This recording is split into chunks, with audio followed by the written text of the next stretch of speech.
حضرت میں چاہوں گا کہ وہ احباب کہ جو امام اعظم کو مانتے ہیں، ان سے استفادہ کرتے ہیں ان کی دینی خدمات سے، میں چاہوں گا امام اعظم کی بھی مانیں، بے شک اور امام بے شک اعظم کے جو عقائد ہے اور نظریات ہیں نا، بے اس شک پر کچھ کلام ہو جائے تاکہ امام اعظم کے چاہنے والوں کو پتہ لگے کہ بھائی ہم جن کے مسائل آج اپنے اداروں میں پڑھاتے ہیں یار، ان کے تو یہ عقائد تھے، تو ہمیں کیوں آج کسی نے غلط فیڈنگ کر دی ہے؟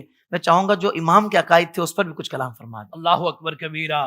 اب صاحب امام صاحب کے عقائد روز روشن کی طرح واضح ہے۔ الحمدللہ۔ امام اعظم ابو حنیفہ نے ایک کتاب لکھی ہے جس کا نام ہے وصیت امام اعظم ابو حنیفہ۔ صحیح۔ امام اعظم ابو حنیفہ کی وصیہ، اس کے اندر آپ نے اپنے شاگردوں کو، مریدوں کو وصیتیں کی ہیں نا، اور اس کے اندر آپ نے فرمایا کہ اہل سنت و جماعت، آپ فرماتے ہیں سنی ہونے کے لیے 12 شرطیں ہیں۔ آپ نے یہ نہیں فرمایا کہ مسلمان ہونے کی 12 شرطیں ہیں، صحیح۔ یہ بڑا باریک جملہ ہے، عرض کر رہا ہوں۔ آپ نے سنی ہونے کی 12 شرائط لکھی ہیں۔ ان 12 شرائط میں سے 5ویں شرط میں چاہتا ہوں کہ میں ناظرین کو عرض کر دوں 5 دن پاک کے صدقے، کیا بات ہے، واہ کہ واہ۔ سنی ہونے کے لیے 5ویں شرط کیا ہے۔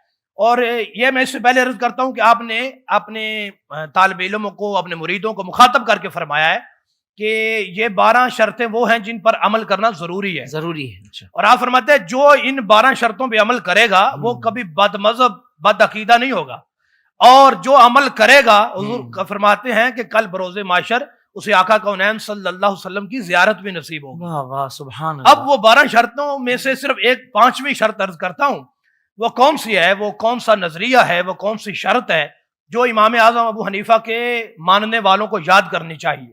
آپ فرماتے ہیں نقر بان افضل هذه الامه بعد نبینا محمد صلی اللہ علیہ وسلم ابو بکر ثم عمر ثم عثمان ثم علی رضوان اللہ علیہم مجمعین۔ سبحان آپ فرماتے ہیں ہم یہ اقرار کرتے ہیں، دیکھو جملہ ہی کیسا بولا ہے، سبحان یہ نہیں فرمایا کہ ہم یہ کہتے ہیں یا ہم نے یہ سنا ہے، آپ فرماتے ہیں ہم یہ اقرار کرتے ہیں۔ واہ واہ، عقیدے سے بھی ایک آگے کا درجہ، اقرار کرتے ہیں۔ واہ واہ۔ ہمارا یہ عقیدہ ہے کہ سرکار دو عالم صلی اللہ علیہ وسلم کے بعد اس امت میں، بلکہ ساری امتوں میں جو سب سے افضل ہے انبیاء اور رسل کے بعد، وہ حضرت ابو بکر صدیق رضی اللہ تعالی عنہ کی ذات ہے، پھر حضرت عمر ہیں، پھر حضرت عثمان ہیں، پھر حضرت مولا علی شیر خدا ہیں کرم اللہ وجہ الکریم۔ اور یہاں ایک اور بات بھی آ گئی، آپ نے چاروں کا ذکر بھی کیا ہے، یہ بات ذرا سننے والی ہے۔ واہ، حق 4 یار کا ذکر بھی کر دیا، اور افضلیت حضرت سیدنا صدیق اکبر کا ذکر بھی کیا، اور فرماتے ہیں میرے طالب علموں، میرے مریدوں، میرے شاگردوں، یہ تم پر واجب ہیں یہ 12 شرطیں۔ ان میں سے 5ویں یہ ہے کہ تم یہ عقیدہ رکھنا کہ انبیاء اور رسل کے بعد سب سے افضل ترین ہستی حضرت صدیق اکبر رضی اللہ تعالی واہ عنہ، واہ، امام اعظم نے فرمایا، امام اعظم ابو حنیفہ نے اللہ فرمایا۔ اکبر، سبحان اب اللہ۔ سب یہ فتنوں کا دور ہے، یہ لوگ ابھی بعد میں آئے ہیں جنہوں نے سیاست کی 2 قسمیں بنائی ہیں، روحانی اور سیاسی خلیفہ۔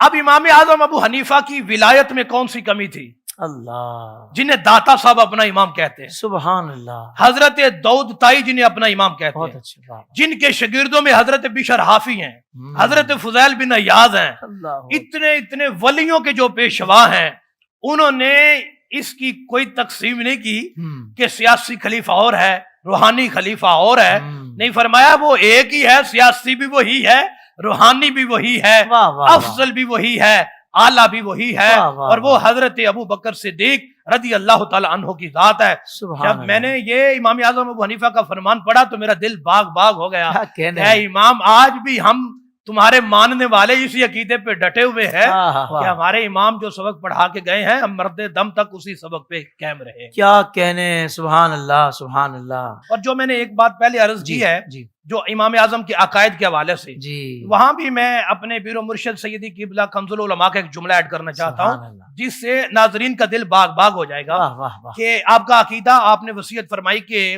اپنے اصحاب کو، مریدوں کو، کہ 12 شرطیں، ان میں سے 5ویں یہ ہے کہ سب سے افضل حضرت سیدنا صدیق اکبر رضی اللہ تعالیٰ عنہ ہے۔ سبحان قبلہ حضور مرشد گرامی کنز العلماء فرماتے ہیں بھائی مذہب حنفیت میں اور دنیا حنفیت میں رہنے والوں، اب تمہیں بھی کوئی بات سمجھانی پڑے گی، جس امام سے نماز سیکھی ہے، جس امام سے روزہ سیکھا ہے، جس امام سے اپنے حج کے مسائل سیکھے ہیں، جس امام سے زکوٰۃ کے مسائل سیکھے ہیں، جس امام سے رکوع قیام سیکھا ہے، اسی امام سے عقیدہ بھی سیکھ لو۔